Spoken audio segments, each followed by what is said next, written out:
Good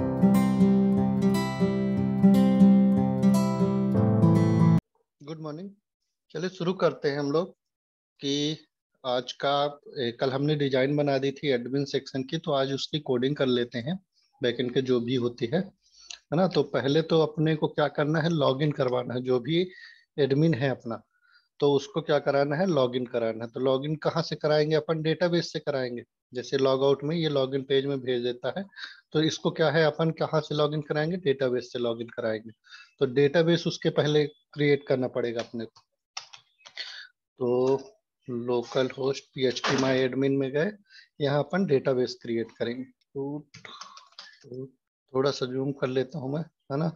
database नया create करेंगे local host में। डेटाबेस कहाँ क्रिएट होता है, डेटाबेसेस में गए, डेटाबेस का नाम है शॉपिंग साइट, या फिर अपन क्या लिखे थे यहाँ, SOMP करके एक डेटाबेस बना लेते हैं। DB क्रिएट किए। इसके अंदर सबसे पहले तो यूजर्स वाली अपनी टेबल बनाएंगे। तो यहाँ कॉलम में अभी 6 रख लेता हूँ, देखेंगे अगर आगे बढ़ता है तो।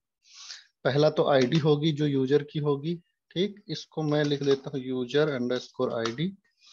फिर है VARCHAR, सॉरी इंटीजर रहेगी ये, और ऑटो इंक्रीमेंट रहेगी कि अपने आप क्या है, इंक्रीमेंट करेगी। प्राइमरी की मैंने लगा दिया है, मतलब ऑटो इंक्रीमेंट में जैसे किया तो प्राइमरी की ऑटोमेटिक ऐड हो जाती, ठीक। फिर है अपना फर्स्ट नेम, नेम, और यहाँ नेम। अच्छा, रजिस्ट्रेशन वाला पेज अभी नहीं बना है, लास्ट अंडरस्कोर नेम। फिर यहाँ अपन लिखेंगे यूजर का टाइप क्या है, ठीक ना। इसी से अपन मैनेज करेंगे कि यूजर टाइप एडमिन है कि कस्टमर है। अगर वो एडमिन होगा तो उसको एडमिन वाले सेक्शन में भेजेंगे, अगर वो क्या होगा, कस्टमर होगा तो उसको कस्टमर वाले सेक्शन में भेजेंगे। तो यहीं पर अपन क्या करते हैं, डेटाबेस में एक टाइप बढ़ा लेते हैं। टाइप में ले लेते हैं इनम, इनम ले लेते हैं। यहाँ पर इनम में हम क्या करेंगे, ऐड कर लेंगे अपनी कुछ वैल्यू। जैसे एक हो गया एडमिन अपना, और एक हो गया कस्टमर, ठीक। गो किया तो यहाँ देखिए 3 वैल्यू यहाँ ऐड होती है, तो एक हटा देंगे अपन, कॉमा। तो एडमिन और कस्टमर को हमने क्या किया है, इनम में सेट कर लिया है। अब इस वाले फील्ड में या तो एडमिन आएगा या तो कस्टमर आएगा, ठीक।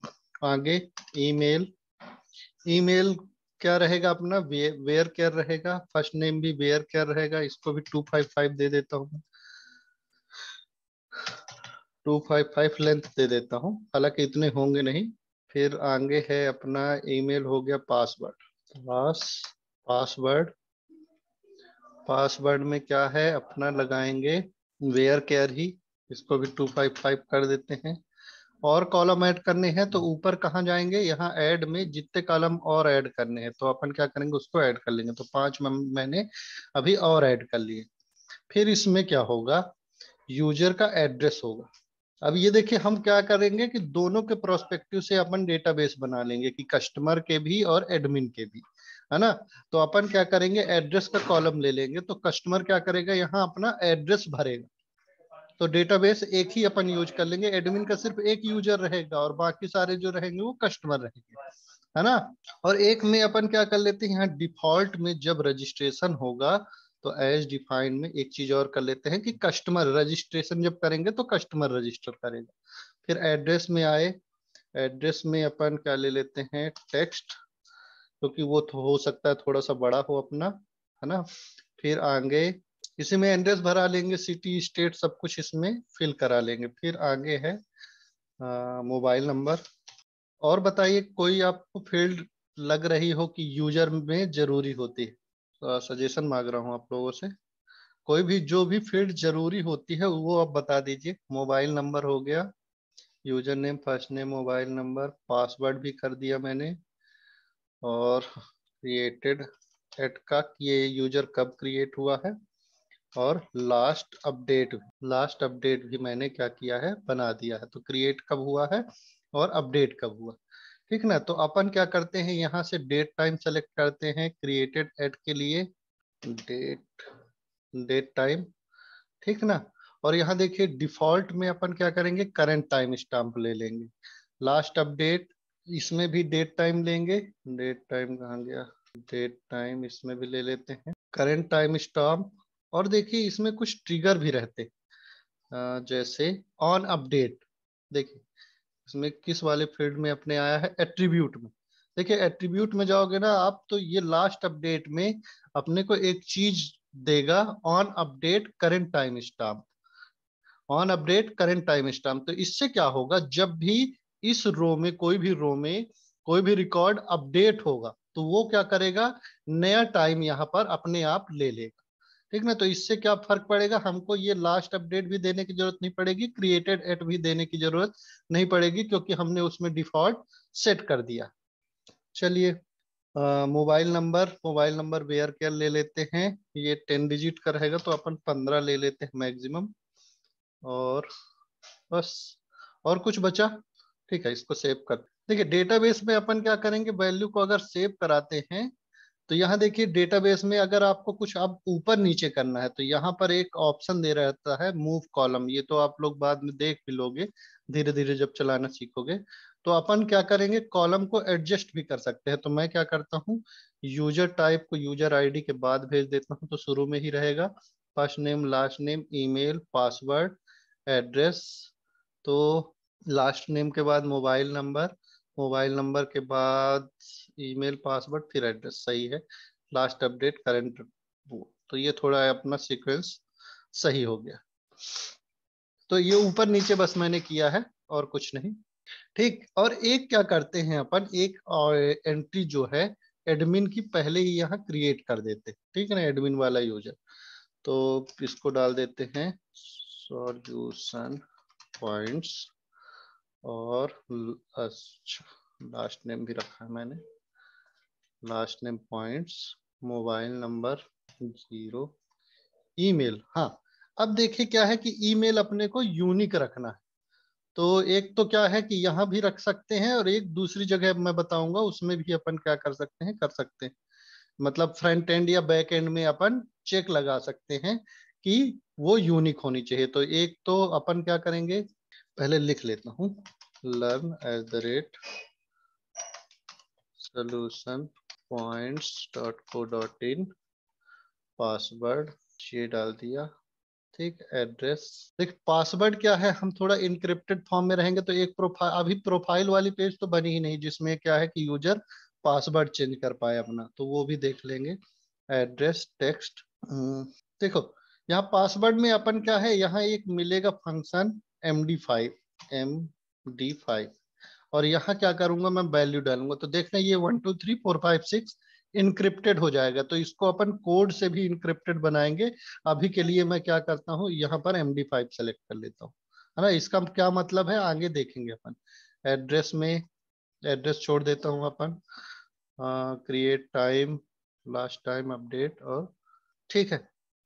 तो ये सारी चीजें मैंने क्या है अब इंसर्ट कर दी हैं। तो अपना एक यूजर जो है एडमिन वाला यूजर, ये क्या है पहले से डेटाबेस में मैंने क्रिएट कर दिया। अब देखिए इसका पासवर्ड कैसा आ रहा है, ये देखिए इनक्रिप्टेड फॉर्म में आ रहा है। मैंने 1 2 3 4 5 6 डाला था और यहाँ इस तरह से वो क्या कर रहा है, पासवर्ड डाल रहा है। ठीक। चलिए अब क्या करते हैं अपन, लॉग आउट पेज में लॉगिन में चलते हैं, यहाँ से लॉगिन कराएंगे। तो लॉगिन वाला पेज खोल लेते हैं, क्लोज अदर, एडमिन। लॉगिन वाला पेज तो बाहर ही है। ठीक, ये वाला अपना लॉगिन पेज है। एक्शन में कहाँ भेज रहे हैं अपन, इंडेक्स पेज में। तो हम क्या करते हैं, एक पेज बनाते हैं जो कॉमन रहेगा, है ना। तो अपन एक ऑथेंटिकेशन वाला पेज बनाते हैं, auth.php, जो क्या है ऑथेंटिकेशन चेक करेगा कि यूजर रजिस्टर है कि नहीं है, लॉगिन है कि नहीं है, ये सारी चीजें यहाँ पर चेक करेंगे, या फिर सही तरह से लॉगिन करके आया है कि नहीं आया। तो अपन इनपुट टाइप सबमिट, और बटन नहीं ले लेते हैं, इनपुट ले लेते हैं क्योंकि अपन चेक लगाएंगे। तो और नेम टू लॉगिन, ये लॉगिन बटन है, और वैल्यू लॉगिन। तो ये अपना क्या है, सबमिट की जगह लॉगिन बटन आ जाएगा। और यहाँ यूज ईमेल और पासवर्ड से अपन लॉगिन कराएंगे। रिमेम्बर मी की भी फंक्शनैलिटी अभी मैं नहीं करूंगा, बाद में देखेंगे अपन। ठीक है ना, बाद में कर लेंगे, बचेगा तो सबमिट बटन। अब देखिए इसमें कोड करना है अपने को, तो यहाँ से मैं कहाँ भेजूंगा, auth.php में भेजूंगा। तो ये होगा auth.php में मैं इसको सेंड कर देता हूँ। यहाँ पर आएगा, यहाँ पर अपन क्या करेंगे, PHP का सिर्फ कोड लिखेंगे, PHP। सबसे पहले तो एक फाइल और बनेगी अपनी, कौन सी, कॉन्फ़िगरेशन वाली, जिसमें अपन डेटाबेस का कॉन्फ़िगरेशन बनाएंगे। तो यहाँ लिख देते हैं, या फिर एक फोल्डर बना लेते हैं अपन, है ना, कॉमन का, जो कॉमन फंक्शनैलिटी होगी। तो मूव ऑथ को भी मैं यहाँ मूव कर देता हूँ, और एक फाइल इसी के अंदर बना लेते हैं अपन, config db config dot db config dot php, और यहाँ फंक्शन बनाते हैं। तो फंक्शन फंक्शन, अरे सॉरी, अभी तो PHP का टैग ही ओपन नहीं किया। गेट कॉन नाम का मैं एक बना देता हूँ वेरिएबल, और यहाँ पर तीन चीजें अपन लेंगे। पहला db सॉरी होस्ट, तो यहाँ होगा लोकल होस्ट, फिर यूजर नेम, रूट है यूजर नेम, ठीक, dollar password equal to root, मेरे केस में रूट है, आप अपना देख चेक कर लीजिएगा कि क्या पासवर्ड है आपका। db नेम इक्वल टू, अभी डेटाबेस हमने जो बनाया है कौन सा है, SOMP_DB, ठीक है ना, यहाँ लिख देता हूँ मैं, स्मॉल लेटर में है SOMP_DB, ठीक। अब क्या है अपन, तो यहाँ क्या लिखेंगे, return MySQL I underscore connect, connect में ये चारों पैरामीटर अपन क्या करेंगे, सेंड करें। तो dollar host, dollar user name, dollar password and dollar DB name, बस सिर्फ इतना करना है। और ये क्या करेगा, अपने को रिटर्न कर देगा जो भी कनेक्शन की वैल्यू होगी, जो भी डेटाबेस से हमारी कनेक्टिविटी होगी उसको रिटर्न कर लेगा, और वो सारी जगह हम यूज कर पाएंगे, ठीक। अब यहाँ क्या है, हम उसको इंक्लूड कर लेते हैं, इंक्लूड वंस, कौन सी फाइल है, db config dot php file. db config dot php file को हमने क्या किया है, इंक्लूड कर लिया। चलिए अब देखते हैं यहाँ पर कि ऑथेंटिकेशन में अपन कहाँ से आएंगे, लॉगिन बटन के क्लिक पर आएंगे, ठीक है ना। तो यहाँ पहले देख लेते हैं कि नेम वगैरह सब कुछ दिया है कि नहीं दिया है। तो ईमेल का यहाँ पर नेम एट्रीब्यूट नहीं है, तो नेम यहाँ डालना पड़ेगा, ईमेल, है ना, और नेम यहाँ डालना पड़ेगा, पासवर्ड, ठीक है। रिमेम्बर वाली बटन को अपन बाद में थोड़ा देखेंगे, अभी तो अपना काम कर लें। फिर यहाँ से सबमिट कराएंगे तो कहाँ जाएगा, ये अपना auth.php में, और auth.php किसके अंदर अब हो गई है, अपनी कॉमन फोल्डर हमने बनाया था, और उसके अंदर auth.php अपन ने डाल दी, ठीक। इसमें क्या करेगा, रिडायरेक्ट करेगा, देख रहे हैं, देखते हैं जाता है कि नहीं जाता। तो ये देखिए auth.php में ये गया है, वहां पर हमने अभी कोई कोड नहीं लिखा। तो यहाँ आप क्या करते हैं, अपन लिखते हैं इफ इज सेट, कौन सी बटन है अपनी, $_पोस्ट, और बटन का नाम है, बटन का नाम है क्या, लॉगिन, लॉगिन। अगर उस बटन का सबमिट होके यहाँ पर आता है तो यहाँ का कोड हम क्या करेंगे, रन कराएंगे, ठीक है ना। तो कनेक्शन पहले ले लेते हैं अपन, db कॉन, ये अपन गेट कॉन है, सॉरी, गेट कनेक्शन, फंक्शन का नाम गेट कॉन, ठीक है। यहाँ एरर हालांकि दिखा रहा था। चलिए फिर बाकी सारी वैल्यू लेके आते हैं। तो कौन कौन सी वैल्यू अपने को लेके आनी है, ईमेल की लानी है और पासवर्ड की लानी। तो हम क्या करते हैं, डॉलर ईमेल इक्वल टू $_पोस्ट, अगर कुछ गलती होगी तो आप लोग बताइएगा, ईमेल, और दूसरा है अपना पासवर्ड, पासवर्ड स्पेलिंग सही है। ठीक, अब अपन क्या लिखेंगे, क्वेरी लिखेंगे। एसक्यूएल अपनी क्वेरी की सेलेक्ट स्टार फ्रॉम यूजर्स। कौन सी टेबल है अपनी, यूजर्स वाली table. Users where email equal to, यहाँ अपन क्या करेंगे, ईमेल लिखेंगे एंड पासवर्ड। पासवर्ड क्या है, प्रिजर्व कीवर्ड है तो इसको बैक टिक से अपन कर लेंगे। पासवर्ड इक्वल टू, यहाँ पासवर्ड आएगा। ठीक ना, तो ईमेल को यहाँ लिख देते हैं जो भी अपना ईमेल वाला वेरिएबल में आया है, और पासवर्ड को यहाँ लिख लेते हैं सिंगल कोट में, पासवर्ड में जो आया। बस ये क्वेरी होगी अपनी कंप्लीट। अब क्या करेंगे, यहाँ पर MySQLi अंडरस्कोर क्वेरी सेलेक्ट हो गया, सेलेक्ट वाला। अब क्या है, क्वेरी। तो result RESULT result equal to MySQLi underscore query. इसके अंदर पहला कनेक्शन, दूसरा क्वेरी। ये क्या करेगा, अपने को रिजल्ट देगा। अब रिजल्ट में क्या है कि अपन देखते हैं, व्हाइल लूप लगा के, while $row equal to MySQLi underscore fetch associative, और इसको के अंदर क्या डाल देते हैं, रिजल्ट। और इस रो को वेयर डंप कराते हैं, वेयर डंप कराया अपन ने, और यहाँ लिख देते हैं ये रो। ठीक, तो देखते हैं इसके अंदर अपने को कौन कौन सी वैल्यू मिलती है। को प्री टैग लगा देते हैं। प्री टैग जो जैसा है वैसे ही दिखाता है अपने को, थोड़ी फॉर्मेटेड फॉर्म में दिखाएगा। चलिए लॉगिन कराते हैं। बैक करा, इस पेज में गया, यहाँ से ये पासवर्ड और यूजर नेम अपन ने क्या है, सेंड किया, और ये यहाँ पर ले ही नहीं जा रहा। तो एक चेक लगाएंगे अपन, MySQL num rows, number of rows हमको कितने रिटर्न हुए।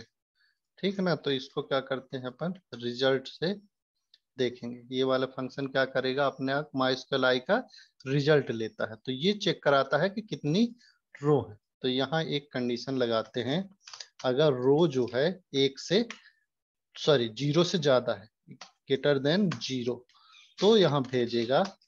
नहीं तो अपने को कहाँ भेज देगा, वापस लॉगिन पेज में। और इसको अपन क्या करेंगे, इसके अंदर लिखेंगे, क्योंकि अपने को रिकॉर्ड चाहिए। एल्स में क्या है, लॉगिन पेज में भेज देंगे, तो लिखेंगे यहाँ हेडर, और हेडर में कौन सा पेज, अपना लॉगिन पेज। तो यहाँ से लॉगिन पेज कहाँ मिलेगा अपने को, पहले तो लोकेशन लिखो, लोकेशन और कॉलन। लॉगिन पेज क्या है, बाहर मिलेगा अपने को, तो $/login.php। यहाँ क्या करेंगे अपन, मैसेज भी पास करेंगे कि गलत यूजर नेम पासवर्ड था। Message equal to invalid user name और पासवर्ड। ठीक, और यहाँ क्या भेजेंगे अपन, एक एरर मैसेज भेजेंगे। ठीक है ना, तो अभी क्या करते थे हम, सिर्फ मैसेज पास करते थे MSG करके। तो यहाँ दो पैरामीटर हम पास करेंगे, एरर। एरर के केस में यहाँ से की भेजेंगे, मतलब वेरिएबल का नाम एरर, नहीं तो अपन सक्सेस भेजेंगे, तो $मैसेज। तो ये क्या करेगा, अपने को एरर लेके जाएगा, और एरर में क्या मैसेज ले जाएगा, इनवैलिड यूजर नेम और पासवर्ड। ठीक है, और अगर सही होता है तो क्या करेगा, अपने को यहाँ पर भेजेगा और अपने को रो दिखाएगा। ठीक, ओ बैक करा अपन ने, तो ये कि देखिए इनवैलिड यूजर नेम और पासवर्ड बता रहा है अपना, लेकिन इसको अपन ने क्या है कहीं भी दिखाया नहीं है, तो इसको भी यहाँ दिखा देते हैं। लॉगिन पेज के बाद एक अलर्ट मैसेज लेते हैं अपन, बूटस्ट्रैप W3 स्कूल कहाँ गई अपनी, बूटस्ट्रैप 4 की अलर्ट में गए। यहाँ अपने को ये वाले अलर्ट लेने हैं, ये वाला अलर्ट ले लेते हैं, ठीक। और इसमें एक कंडीशन लगाते हैं कि ये सक्सेस वाला है अलर्ट, तो सक्सेस की जगह DANGR ये क्लास होती है, तो ये क्या करेगा अपने को रेड कलर में देगा। तो यहाँ एक क्लास लगा देते हैं, PHP का थोड़ा सा कोड लिख के, तो सॉरी चेक लगा लेते हैं, इफ इज सेट $_ गेट कौन सा एरर, एरर यहाँ से भेज रहे हैं ना अपन, ये एरर अपन भेज रहे हैं। तो अगर एरर आती है तो हम क्या करेंगे, ये वाला जो कोड है इसको यहाँ प्रिंट करेंगे। तो यहाँ PHP का टैग क्लोज किया है और ओपन किया, इसके बीच में अपन HTML लिख सकते हैं, और यहाँ क्या कर सकते हैं अपन एरर, और यहाँ लिख सकते हैं जो भी मैसेज आया है अपना। तो यहाँ एक्सप्रेशन टैग $_ गेट और एरर, चलो पेस्ट किया अपन ने। अब देखते हैं यहाँ आता है कि नहीं आता। देखिए इस तरह का आएगा अपने को मैसेज, इनवैलिड यूजर नेम और पासवर्ड। जब भी क्या होगा अपन लॉगिन करेंगे और यूजर नेम पासवर्ड गलत होगा तो इस तरह का अपने को क्या है मैसेज दिखेगा। अब चलिए देखते हैं अपन क्या है सही डाल के देखते हैं। तो learn@solutionpoint.co.in ये, और पासवर्ड हमने क्या डाला था 1 2 3 4 5 6। इसको भी करेंगे तो देखो अभी यूजर नेम और पासवर्ड क्या है इनवैलिड बता रहा है, क्योंकि हमारा जो यहाँ पासवर्ड है वो इनक्रिप्टेड फॉर्म में है। तो हम क्या करेंगे यहाँ पासवर्ड को भी इनक्रिप्ट करेंगे। तो जो भी अपना पासवर्ड आया है उसको क्या करेंगे हम इनक्रिप्ट करेंगे। इनक्रिप्ट कैसे करेंगे, यहाँ देखो अपन क्या करते हैं, जैसे मैंने लिखा इको MD5 एक फंक्शन होता है, MD5 जैसे उसमें एक फंक्शन होता है ऐसे ही MD5 क्या करता है, एक फंक्शन है जो कि अपनी स्ट्रिंग को क्या करता है इनक्रिप्ट करता है। तो जो भी अपना पासवर्ड में वैल्यू आई है हम क्या करेंगे उसको इनक्रिप्टेड फॉर्म में अभी शो कराएंगे। तो 1 2 3 4 5 6 भेजेंगे अपन और देखेंगे कि डेटाबेस में जो 1 2 3 4 5 6 इनक्रिप्ट हुआ है वो दोनों बराबर आ रही है कि नहीं आ रही, ठीक है ना। तो यहाँ अपन डाई लगा देते हैं जिससे आगे का कोड रन ना हो, और यहाँ चेक कराते हैं। तो यहाँ लर्न ये और इसका पासवर्ड 1 2 3 4 5 6 और क्या किया अपन ने लॉगिन। तो ये देखिए ये अपना क्या है उसको इनक्रिप्ट करके हमारा जो पासवर्ड 1 2 3 4 5 6 प्रिंट किया। उसके लिए हमने क्या लिखा है MD5 फंक्शन और उसके अंदर स्ट्रिंग डाली है। ये पासवर्ड में जो भी स्ट्रिंग आ रही है वो स्ट्रिंग इसमें अपन ने क्या कर दिया है इंसर्ट कर दिया है। तो ये क्या कर देता है उसको इनक्रिप्ट कर देता है। तो एक तो हो गया ये अपना नोटपैड। देखिए नोटपैड में मैंने ये लिखा है जो अपन PHP में इनक्रिप्ट कराए, और डेटाबेस में भी देखो अपने को क्या लिखा है, डेटाबेस में भी देखो सेम स्ट्रिंग जनरेट हुई है। देखो E10 और ये सारी स्ट्रिंग क्या है सेम है। तो हमारा क्या है पासवर्ड पहले हमको इनक्रिप्ट कराना पड़ेगा यहाँ पर, और उसके बाद अपने को मैच कराना पड़ेगा पासवर्ड में। तो मैं क्या कर देता हूँ पासवर्ड इक्वल टू ये वाला जो अपना स्ट्रिंग है इसको क्या कर देता हूँ यहाँ पर लिख देता हूँ। तो ये क्या करेगा जो भी पासवर्ड से आएगा उसको क्या करेगा MD5 में कन्वर्ट कर देगा, मतलब इनक्रिप्टेड स्ट्रिंग में, और फिर इस वेरिएबल में सेव करेगा। और ये वेरिएबल अपना चेक होगा कहाँ से पासवर्ड से।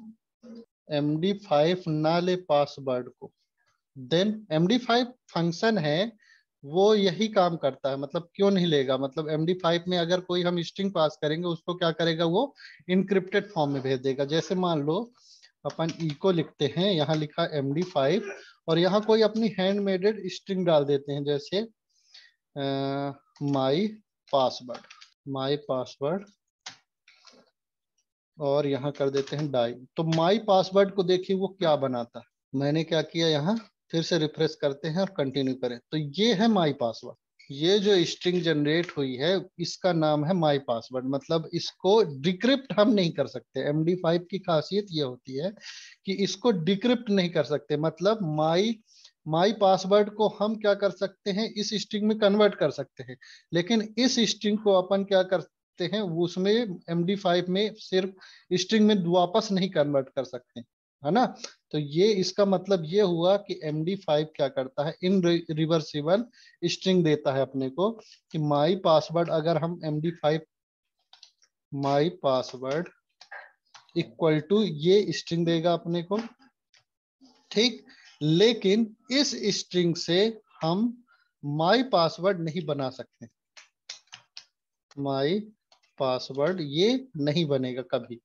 मतलब ऐसा कोई फंक्शन नहीं है हमारे पास, या कोई ऐसी टर्म नहीं है जो कि क्या करता है, इस स्ट्रिंग को पासवर्ड में कन्वर्ट कर सके। तो हम क्या करेंगे हमेशा, मतलब ज्यादातर लोग जो डेवलपर है, हालांकि MD5 का पूरा डेटाबेस अब ऑनलाइन अवेलेबल है ना। तो देखिए MD5 डिक्रिप्ट, देखो बहुत सारी वेबसाइट हैं जो उसको क्या करती हैं, डिक्रिप्ट। एक्चुअली क्या करती हैं, वो डेटाबेस में सब कुछ जो भी आप डालोगे उसको सेव कराती रहती हैं। तो हम क्या करेंगे, यहाँ हैश देते, ये वाला इसी को देखते हैं तो शायद अपने को दे दे। देखिए जैसे 1 2 3 4 5 6 वाला हम क्या करते हैं, इस स्ट्रिंग को यहाँ पर देते हैं, डिक्रिप्ट किया अपन ने। तो देखिए फाउंड और 1 2 3 4 5 6 उसने क्या किया है, दे दिया, क्योंकि इनके पास ये हमेशा चेक कराते रहते हैं। मतलब रैंडम स्ट्रिंग को ये जनरेट करा करा के देखते रहते हैं कि इसकी MD5 की स्ट्रिंग क्या है। इसीलिए आपको हमेशा रिक्वेस्ट किया जाता है कि आप स्ट्रॉन्ग पासवर्ड यूज करिए। अब क्या है कि अगर हम कोई स्ट्रॉन्ग पासवर्ड यूज करते हैं तो उसको वो लोग गेस नहीं कर पाते। जैसे मान लो मैं एक पासवर्ड बनाता हूं, ये इसमें मैंने कुछ स्पेशल कैरेक्टर भी डाल दिए, कुछ कैपिटल लेटर में डाल दिए हैं, कुछ डॉट और कुछ नंबर, ठीक। इस स्ट्रिंग को हम क्या करते हैं, कन्वर्ट करते हैं MD5। MD5 में क्या करते हैं अपन, कन्वर्ट करते हैं, पैक करें लॉगिन, और ये हुआ अपना कन्वर्टेड स्ट्रिंग। इसको अगर अपन क्या करेंगे, इस वाले वेबसाइट में या फिर और भी बहुत सारी वेबसाइट हैं, सर्च करेंगे तो ये ढूंढ नहीं पाएगा, देखना, क्योंकि ये स्ट्रॉन्ग पासवर्ड है। तो no result found in our database में। लेकिन कोई अपन क्या है कि नॉर्मल सा अगर वो है, जैसे मान लीजिए कोई अपन ने 1 2 3 4 5 6 लिख दिया, या फिर 1 2 3 4 5 लिख दिया, 1 2 लिख दिया, तो उसको क्या कर लेते हैं, वो इजिली हैक कर सकते हैं और उसको गेस कर सकते हैं। जैसे मान लो 1 2 3 4 5 6 7 8 9, ये भी अपन ने क्या है, स्ट्रिंग दी है। अब इसका देखिए MD5 अपन जनरेट करते हैं और इसको देखते हैं। तो अगर इजी पासवर्ड रहता है तो वो क्या कर सकते हैं, इजिली उसको गेस कर सकते हैं। देखना, ये देखो इनके पास है 1 2 3 4 5 6 7 8 9, तो वो क्या करेंगे कि गेस कर सकते हैं कि आपके जो डेटाबेस में ये जो पासवर्ड डला हुआ है, इसको वो लोग अपनी वेबसाइट में डालेंगे, या फिर वो क्या करते हैं, एक रैंडम फंक्शन चलाते हैं जो कि हर पॉसिबिलिटी को चेक करता है कि आप क्या क्या रख सकते हो। तो अगर आपका पासवर्ड स्ट्रांग है तो वो क्या करेंगे, इजीली गेस नहीं कर पाएंगे, टाइम लगेगा उनको, और बीच बीच में आप अपना पासवर्ड चेंज भी करते रहो, तो बट आपको क्या है, एक्स्ट्रा सिक्योरिटी मिलेगी। चलिए, तो ये आपको समझ में आ गया MD5 वाला, कि इसमें कोई और डाउट है? ठीक है, समझ में आ गया। चलिए आगे, अब क्या करेंगे हम, MD5 में हमने कन्वर्ट कर दिया है, और इस MD5 को और जो पासवर्ड हमारा डेटाबेस में सेव है उन दोनों को मैच कराएंगे कि ये बराबर है कि नहीं है। हम क्या करेंगे, उसको डिक्रिप्ट नहीं करेंगे, हम सिर्फ क्या करेंगे, जो हमारा पासवर्ड आ रहा है उसको इनक्रिप्ट कर देंगे और चेक कराएंगे कि सही है कि नहीं। चलिए देखते हैं पासवर्ड डाल के सही वाला। इनवैलिड यूजर नेम और पासवर्ड, लॉगिन lan@solutionpoint.co.in और ये इसका पासवर्ड 123456 और लॉगिन। तो ये देखिए अपने को उसने क्या कर लिया, वो मैच करा लिया और सारा अपने को रिकॉर्ड उस यूजर का लेके आया है। देखो यहाँ पासवर्ड भी लेके आया है, लेकिन अपन क्या करेंगे, सेशन में पासवर्ड सेट नहीं कराएंगे। हम पासवर्ड में क्या है, कुछ चीजें बस सेव कराएंगे। जैसे अपन क्या करेंगे, first name last name save करा लेंगे, क्योंकि अपने को कहीं ना कहीं दिखाना पड़ेगा। और मोबाइल नंबर है, ईमेल है, ईमेल भी करा लेंगे। मोबाइल नंबर भी कराना हो तो करा सकते हैं, नहीं कराना हो तो कोई बात नहीं, है ना। तो अपन क्या करते हैं कि कुछ चीजों को चेक करा लेते हैं। यहाँ देखो यूजर टाइप भी आया है अपने पास। तो यूजर टाइप अगर एडमिन होगा तो उसको दूसरे पेज में रिडायरेक्ट करेंगे, अगर अपना क्या है कस्टमर है तो उसको दूसरे पेज में रिडायरेक्ट करेंगे। तो यहाँ अपन चेक लगा सकते हैं। ठीक, तो सबसे पहले तो अपन क्या करते हैं, कुछ चीजों को सेशन में सेट कर लेते हैं। तो हम क्या लिखते हैं यहाँ, सेशन डॉट स्टार्ट, यहीं लिख लेते हैं, हालांकि नीचे यहाँ लिख लेते हैं सेशन अंडरस्कोर स्टार्ट। ये फंक्शन मैंने आपको बताया था क्योंकि अपने को सेशन यूज करना है। फिर डॉलर अंडरस्कोर सेशन वेरिएबल में अपन कुछ चीजें सेव करेंगे, जैसे एक ईमेल सेव कर लेते हैं, या फिर user underscore ID equal to जो इस रो में अपने पास आईडी आई है। देखो रो में इतनी सारी वैल्यू आई है अपने पास, तो इन सबको क्या है सेव करा सकते हैं। तो रो वेरिएबल है अपना और उसमें यूजर आईडी। ठीक, फिर सेकंड में ये एरर क्यों दे रहा है, अनएक्सपेक्टेड कॉमा, अच्छा सेमी कॉलन लगाना तो कॉमा लगा दिया हमने। ठीक, first FIRST underscore name, first name, यहाँ last underscore name, first name last name, email और मोबाइल नंबर। इसको क्या करेंगे अपन सेव करा लेंगे और फिर यहाँ चेक कराएंगे इफ, और यूजर टाइप भी सेव करा लें। कोई क्वेश्चन? हाँ, यूजर टाइप भी अपन सेव करा लेते हैं। यूजर टाइप ये है, यूजर टाइप और इफ इसमें सेट चेक करा लेंगे, अगर row user type equal to admin है तो अपन इस पेज में भेजेंगे, नहीं तो कस्टमर वाले पेज में भेजेंगे। बस यहाँ अपन मैसेज और ये सारी चीजें कॉपी कर लेते हैं। इनवैलिड तो लॉगिन क्या होगा, सक्सेस होगा दोनों के केस में। यू सक्सेसफुली लॉग्ड इन दोनों के केस में। तो इसको मैं कॉमन लिख लेता हूँ और यहाँ मैसेज अपन क्या करेंगे यहाँ, तो हम क्या कर रहे थे कि यहाँ पर अपने को एडमिन पेज में भेजना था। तो अभी हम किस में है, ऑथ वाले पेज में है। तो ऑथ वाले फोल्डर्स, कॉमन वाले फोल्डर से बाहर निकलेंगे और फिर किस में जाएंगे, एडमिन। फिर यहाँ जाएंगे एडमिन वाले फोल्डर में। फिर उसके बाद अपन कौन से पेज में आएंगे, एडमिन वाले फोल्डर के बाद एडमिन के अंदर इंडेक्स पेज होगा, एक index.php फाइल होगी। तो इसमें अपन क्या करेंगे, इंडेक्स पेज में भेज देंगे और एरर नहीं जाएगा, यहाँ पर क्या जाएगा, सक्सेस मैसेज जाएगा। सक्सेस मैसेज में अपन ये वाला सक्सेसफुली लॉग्ड इन वाला। ठीक, और हेडर में अपन क्या है कि इसका अभी अपन ने कोई फाइल नहीं बनाई। ठीक है ना, ये वाली फाइल अभी अपन ने क्या है नहीं बनाई। कस्टमर के लिए अपन कोई सेक्शन नहीं बनाए हैं, इसको बाद में बनाएंगे। ठीक, चलिए आगे बढ़ते हैं और कस्टमर का बाद में बना लेंगे। अभी तो इनपुट टाइप एडमिन ही आएगा अपने पास, क्योंकि एक ही रिकॉर्ड है अपने डेटाबेस में। ठीक, चलिए यहाँ पर और इसको बैक करते हैं। पासवर्ड यहाँ लर्न और पासवर्ड ये है, लॉगिन किया, लॉगिन क्यों नहीं होगा, पासवर्ड शायद गलत लिखा है, 1 2 3 4 5 6 लॉगिन। ठीक है, ये देखिए अपने को क्या है, इंडेक्स पेज में ये भेज दिया, एक चीज इंडेक्स पेज में भेज दिया है अपने को विथ क्या है, सक्सेसफुली लॉग्ड इन वाला मैसेज के साथ। तो अपन ये वाला मैसेज भी कहीं ना कहीं प्रिंट कराते हैं, थोड़ा अच्छा इफेक्ट देगा अपने को। लॉगिन इंडेक्स पेज में गए और हेडर के नीचे यहाँ अपन मैसेज देते हैं, फिर से ये सक्सेस वाला तो अपन ने कॉपी कर ही रखा था, तो यहाँ लिखते हैं PHP का code, PHP if dollar is sorry if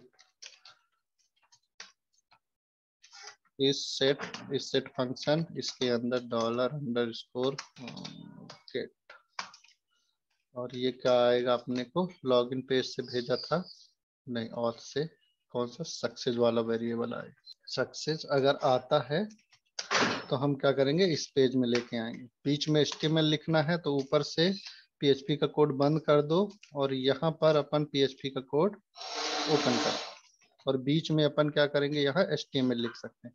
तो इस पेज को अपन यहाँ रख देते हैं और यहाँ पर मैसेज प्रिंट कर देते हैं, PHP का एक्सप्रेशन टैग और गेट डॉलर गेट अंदर सक्सेस, जो भी इस वेरिएबल में वैल्यू आएगी।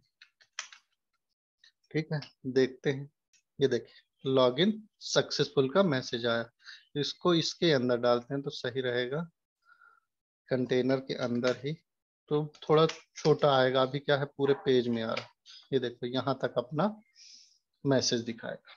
ठीक, इसको कैंसिल भी कर सकते हैं अपन जब चाहें। तो ये लॉगिन सक्सेसफुल का अपने पास मैसेज आ गया है। इस पैन में ही अपन क्या है, यूजर नेम और यूजर का नाम अपन प्रिंट करा देते हैं।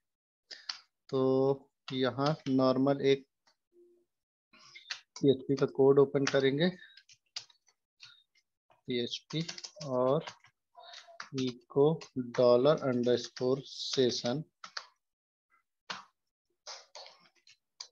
और यहाँ क्या है, सेशन में अपन फर्स्ट नेम और लास्ट नेम अपना सेट है, तो फर्स्ट और पहले लेकिन सेशन यूज करना है तो सेशन अंडरस्कोर स्टार्ट फंक्शन अपने को लगाना पड़ेगा। ये लगाया, FIRST नेम, ठीक, और यहाँ अपन डॉट लगा के तो उसको कॉन्केटिनेट करा लेते हैं, डॉलर अंडरस्कोर सेशन सेशन और यहाँ लास्ट नेम। ठीक है, ये देखिए लॉग आउट पॉइंट्स आया है दोनों में, लास्ट नेम फर्स्ट नेम क्यों नहीं आया, तो लॉगिन ऑथ वाले पेज में जाते हैं, फर्स्ट नेम में फर्स्ट नेम है, स्पेलिंग शायद गलत होगी, इंडेक्स पेज में हेडर में फर्स्ट नेम, हालांकि सही तो है, पॉइंट बस आ रहा है, सोल्यूशन नहीं आ रहा है, सेट नहीं हुआ है शायद नाम। तो एक बार और चेक कर लेते हैं, ऑथ में गए, इस रो को वेयर डंप कराए और डॉलर अंडरस्कोर रो, या फिर डेटाबेस में देख लेते हैं, डेटाबेस में फर्स्ट देखे कितनी गलती करता हूँ, स्ट्रक्चर में देखे फर्स्ट में स्पेस डाल दिया हूं मैं, तो इस तरह की गलती आप नहीं करेंगे। यहाँ फर्स्ट अंडरस्कोर नेम सेव करा, ठीक, अब यहाँ करेंगे लॉग आउट, फिर से 1 2 3 4 5 6 और सबमिट करें, अपडेट अपडेट पासवर्ड कर, लॉगिन सक्सेसफुल, देखो यहाँ सोल्यूशन भी आ गया, पॉइंट भी आ ही जाएगा, इंडेक्स नहीं हेडर पेज था, लास्ट में देखिए सोल्यूशन पॉइंट ये क्या है, फर्स्ट नेम लास्ट नेम आ गया है यहाँ पर। चलिए आगे क्या है, अपने को प्रोडक्ट को इंसर्ट कराना है। एक चीज और लेकिन अपने को पहले ध्यान में देना होगा कि कोई डायरेक्टली भी इस पेज को लॉग आउट करे, मतलब लॉग आउट की फंक्शनैलिटी भी एक बना देते हैं। तो लॉग आउट कैसे बनाएं? कॉमन वाले फंक्शन में ऑथ में यहां बनाते हैं if is set else if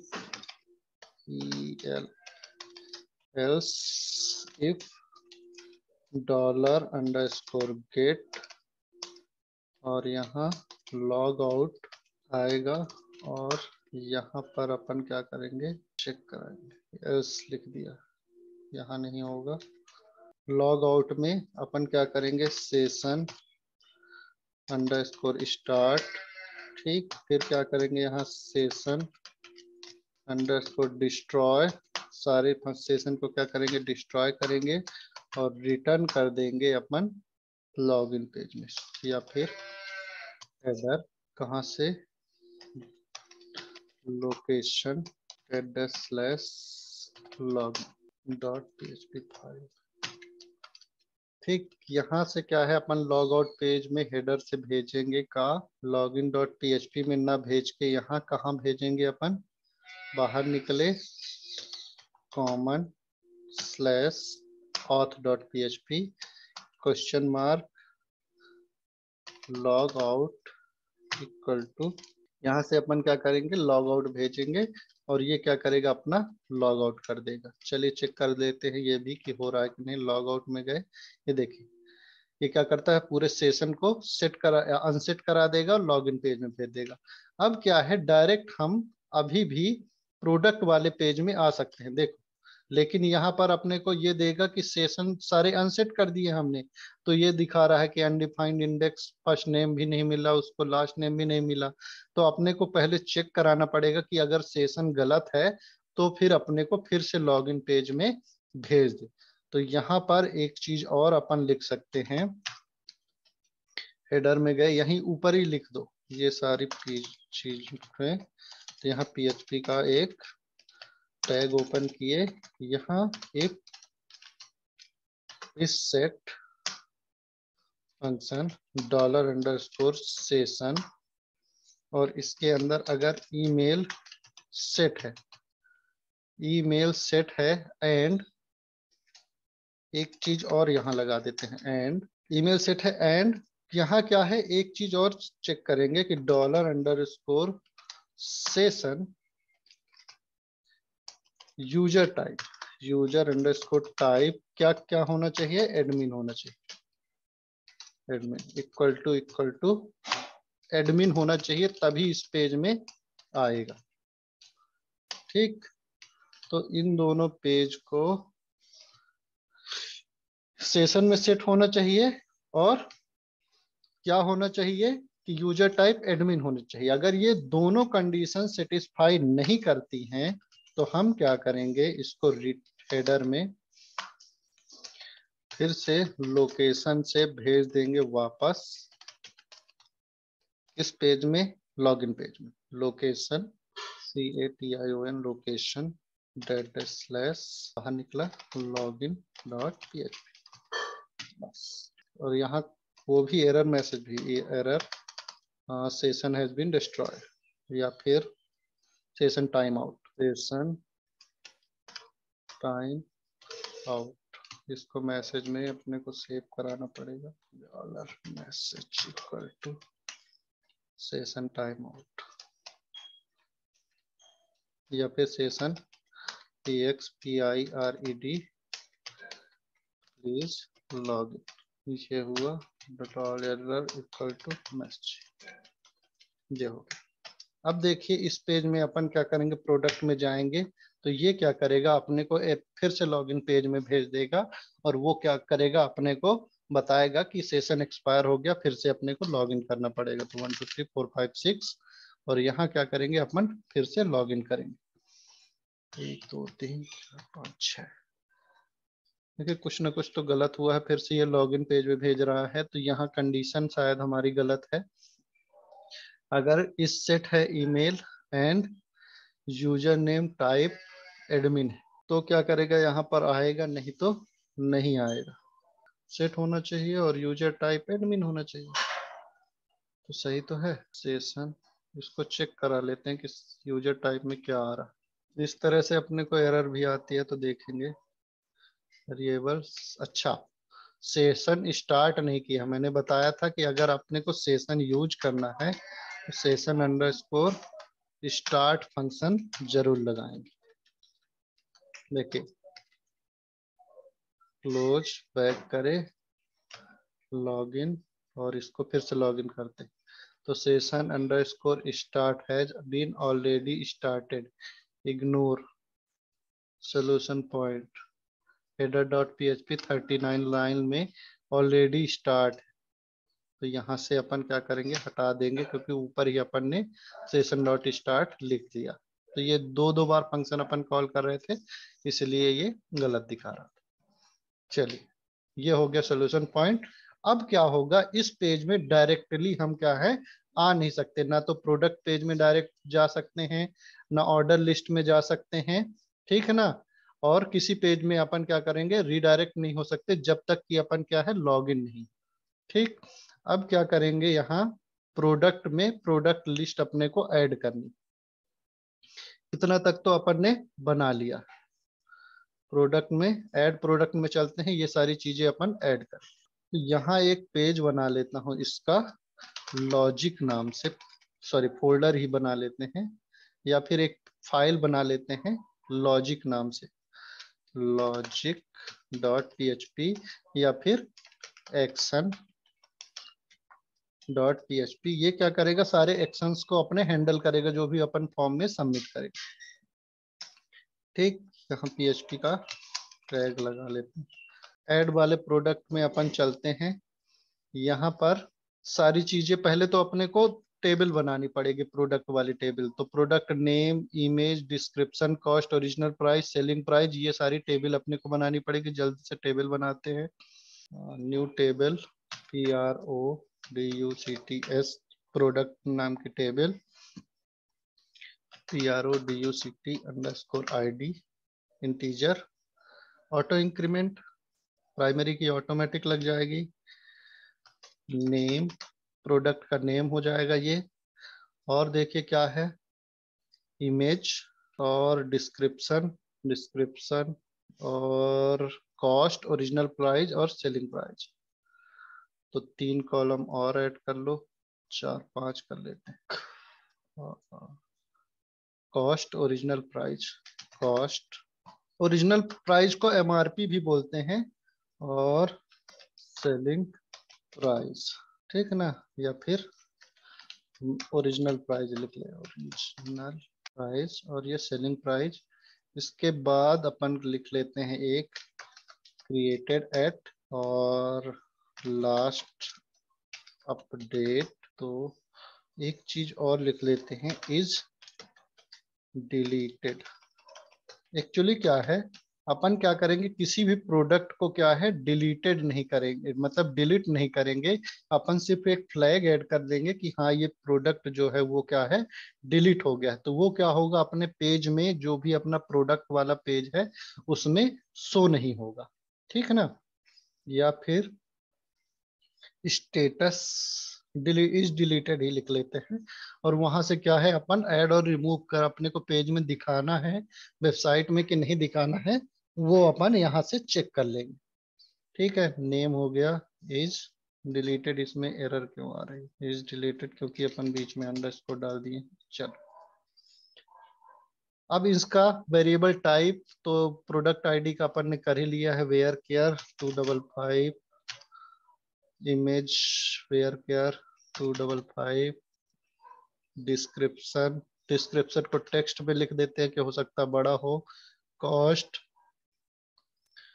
integer ले लेते हैं, ओरिजिनल प्राइस भी इंटीजर या फिर फ्लोट ले लेते हैं, FLOT, float, float, float, created at date time, last update date time.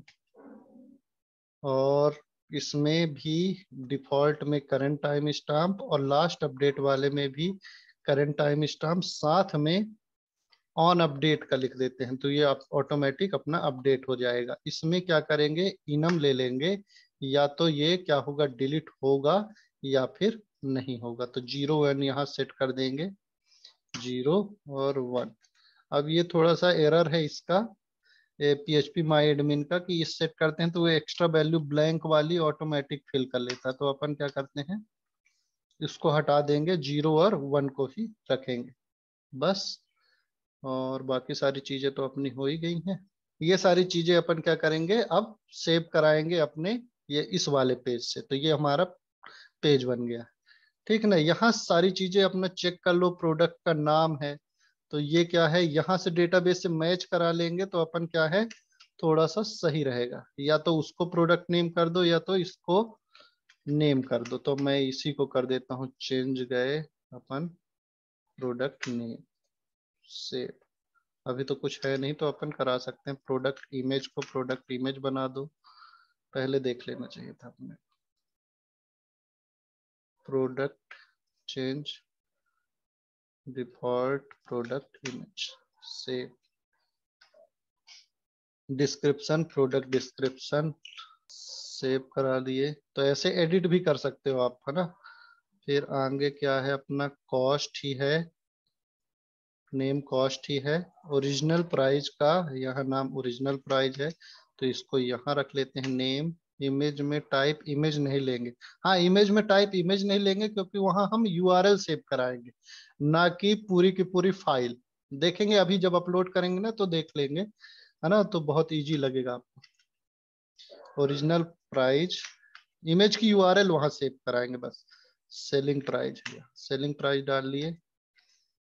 Created at last update is delete, तो अपन क्या करेंगे ये, और इसको इज डिलीट को डिफॉल्ट में कोई वैल्यू डिलीट नहीं होगी, तो डिफॉल्ट में एज डिफाइन और यहाँ 0 सेट कर कि डिफॉल्ट में क्या होगा, 0 सेट रहेगा। चलो अब यहाँ से इंसर्ट कराते हैं, सारी चीजें तो अपनी हो ही गई। हाँ, रिक्वायर्ड वैलिडेशन भी अपन लगा लेते हैं। तो इनपुट टाइप रिक्वायर्ड, रिक्वायर्ड सब जगह इसको पेस्ट कर दो। सारी चीजें ही लगभग अपनी क्या है, रिक्वायर्ड हैं, फालतू की चीज रखे ही नहीं, सारी चीजें अपनी रिक्वायर्ड हैं। तो अपन रिक्वायर्ड वाला तो ये अपने को क्या है कि सबमिट नहीं करेगा तुरंत। रिक्वायर्ड कैसे बनाते हैं डीबी में, देखो रिक्वायर्ड कैसे बनाते हैं, मैंने बताया था आपको कि यहाँ क्या है, नल जो है नहीं होगी, और डिफॉल्ट में भी आपने कोई वैल्यू सेट नहीं की है, तो ये ऑटोमेटिक क्या है, रिक्वायर्ड ही है ना। अपने को क्या है कि इनकी वैल्यू देनी ही पड़ेगी, ठीक है ना। अब क्या है कि कुछ डेटाबेस थोड़ा से एडवांस होते हैं, तो आप नहीं भी दोगे तो वहां वो ब्लैंक वैल्यू रख लेंगे, लेकिन ये सारी चीजें अपने को देनी ही पड़ेगी, है ना। अपन ने क्या है, नॉट नल कोई भी डिफॉल्ट वैल्यू नहीं सेट करी है, मतलब इनमें वैल्यू अपने को देनी पड़ेगी, अपन इनको खाली नहीं छोड़ सकते। फिर देखते हैं अब प्रोडक्ट को सेव करा के, तो एक्शन वाला अपना कहाँ गया, एक्शन प्रोडक्ट डॉट पीएचपी। तो एक्शन में कहाँ भेजेंगे, यहाँ अपना एक्शन डॉट पीएचपी में, एक्शन डॉट पीएचपी वाले पेज में पोस्ट से अपना पूरा डेटा जाए। सबमिट करें तो अभी तो जाएगा नहीं क्योंकि रिक्वायर्ड है, सारी चीजें वैल्यू अपने को फिल करनी पड़ेगी। बटन वाला देख लेते हैं, input type submit, input value submit, और name equal to add product. ठीक, इस ऐड प्रोडक्ट को अपन वहां गेट करेंगे। एक्शन में गए, dollar is if dollar underscore post, ये वाली अपनी बटन, और ठीक, एल्स वाला पार्ट बना ही नहीं रहे हैं अभी, लास्ट में बना देंगे। अब यहाँ अपन सारी चीजों को क्या है, गेट कर लो। तो डॉलर प्रोडक्ट, सारी चीजें डेटाबेस से क्या क्या आएंगे अपने पास, प्रोडक्ट का नेम आएगा इक्वल टू, है ना, डॉलर अंडरस्कोर पोस्ट, यहाँ आएगा post name product image description, semicolon, product name product image product DES CRIPTI description, ठीक। फिर उसके बाद है कॉस्ट, ओरिजिनल प्राइस। आप लोग देख लेंगे एक बार, मैं भी मैच करा लूंगा, ओरिजिनल प्राइस और selling price. Product image, product description, cost, original price और सेलिंग प्राइस। इमेज वाला पार्ट अभी के लिए मैं छोड़ता हूं, या फिर आज इमेज ही अपलोड करा लेते हैं, ठीक ना। तो इमेज अपलोड कराने के लिए अपने को दो चीजें ध्यान रखनी पड़ती है। एक कि अपन हमेशा जब इमेज अपलोड कराएंगे, ऐड प्रोडक्ट वाला पेज, इमेज अपलोड कराएंगे तो दो चीजें याद रखना कि यहाँ क्या होगा, मेथड हमेशा पोस्ट होनी चाहिए इमेज अपलोड करते समय, और एक एट्रीब्यूट फॉर्म टैग में और ऐड करेंगे अपन। ये नहीं आया समझ? कौन सी चीज समझ में नहीं है? मतलब फॉर्म में मैंने ये एक्शन डाला है, मतलब मैंने सिर्फ अभी क्या किया है, एक फॉर्म बनाया है, कुछ किया ही नहीं, ये फॉर्म बनाया है, इसमें नेम दिया है, और इसी नेम को अपन गेट करेंगे कहाँ, अपने एक्शन में, जो एक्शन डॉट पीएचपी फाइल अपन यहाँ दिए, ये वाली एक्शन डॉट पीएचपी फाइल में। तो इसमें क्या समझ में नहीं आया बता दीजिए, एक पर्टिकुलर पोस्ट वाला। देखो क्या होता है कि मेथड में दो टाइप के अपन वेरिएबल वैल्यू सेंड कर सकते हैं। चलिए आज ये नहीं हो पाएगा, अपन देख लेते हैं इसी को, ठीक। तो मेथड में अपन दो चीजें दे सकते हैं, ठीक है ना। एक होता है गेट और एक होता है पोस्ट। ये मेथड क्या होती है कि डेटा, मतलब अपने को सर्वर में वैल्यू, क्लाइंट साइड से अपने फॉर्म से सर्वर में हम दो तरह से वैल्यू भेज सकते हैं। एक भेज सकते हैं गेट से और एक भेज सकते हैं पोस्ट से। तो जब हम गेट से वैल्यू भेजते हैं, ठीक ना, तो क्या होता है, अपनी जो सारी वैल्यू होंगी, जैसे ऐड प्रोडक्ट में अपन ने गेट से वैल्यू अगर हम भेजते हैं उस पेज में, ठीक है ना, ये फाइल अपन सेलेक्ट कर लेते हैं कोई भी और सबमिट करते हैं। तो देखिए ये क्या होता है, अपने को यूआरएल में सारी चीजें शो करती। ये देखो यूआरएल में सारी वैल्यू क्या होगी, अपनी विजिबल होगी। देखो प्रोडक्ट का इमेज, यहाँ क्लास, ये जो भी है MLT file, product description, original price जो भी था, सेलिंग प्राइस जो भी था, ऐड प्रोडक्ट, सबमिट, तो ये सारी चीजें अपनी क्या है, यूआरएल में विजुअल होती हैं। और यूआरएल की क्या है कि एक लिमिट भी होती है, कि उससे ज्यादा ये ब्राउजर के ऊपर डिपेंड करता है कि यूआरएल की यहाँ इस टेक्स्ट बॉक्स में अपन कितनी वैल्यू इंसर्ट कर सकते हैं। एक तो ये, और सेकंड चीज होती है कि अपन क्या है कि कोई भी वैल्यू यहाँ सारी विजुअल होती है, मतलब सिक्योर नहीं होती। मान लो यहाँ यूजर नेम और पासवर्ड अपन भेज रहे हैं, यहाँ ऐसे क्या है, यूजर नेम, यहाँ यूजर नेम अपन भेजे एंड पासवर्ड, तो अपना क्या होगा, पासवर्ड भी यहाँ विजिबल होगा। तो इसलिए अपन क्या करते हैं कि जब भी कोई सेंसिटिव इंफॉर्मेशन भेजनी होती है तो अपन क्या करते हैं, पोस्ट से भेजते हैं, नहीं तो गेट से भेजते हैं। तो जब भी यूआरएल से अपनी कोई भी वैल्यू सबमिट होगी तो अपन क्या है, मानेंगे कि वो गेट रिक्वेस्ट से आई है। और अगर हमारी क्या होती है, यहाँ वैल्यू नहीं दिखती है और फॉर्म सबमिट होता है, तो वो पोस्ट से आई है।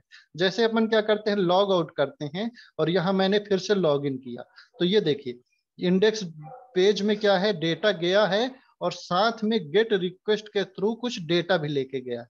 डेटा क्या लेके गया है, सक्सेस नाम का वेरिएबल है।